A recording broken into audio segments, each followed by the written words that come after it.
तमाम आशा वर्कर्स के लिए जो केंद्रीय जनजातीय मामलों के जो मंत्री है जुएल ओराम, इन्होंने बहुत ही बड़ी बात कही है।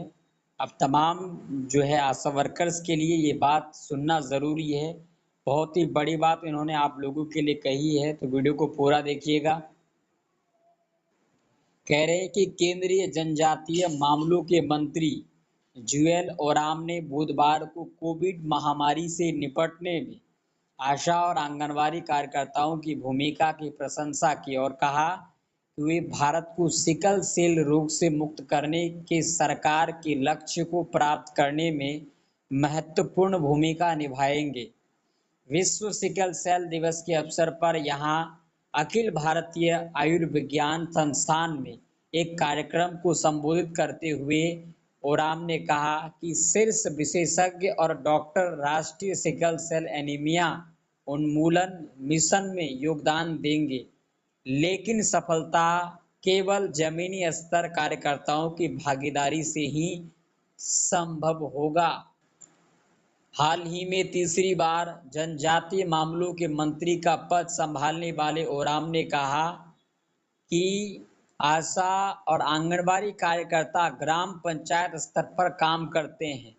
उन्होंने महामारी के दौरान शीर्ष डॉक्टरों से भी अधिक काम किया है।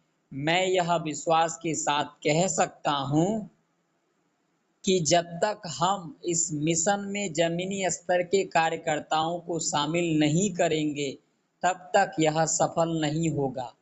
जब मलेरिया फैला था तो मलेरिया निरीक्षक गांव के हर घर में जाकर नमूने लेते थे। हमें सिकल सेल रोग को खत्म करने के लिए इसी तरह का दृष्टिकोण अपनाने की ज़रूरत है।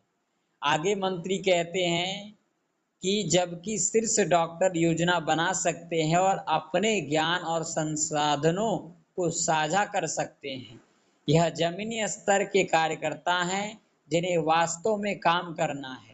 ओराम ने सिकल सेल एनीमिया से निपटने के लिए आदिवासी क्षेत्रों में काम करने वाली प्रमुख कंपनियों को मिशन में शामिल करने का सुझाव भी दिया।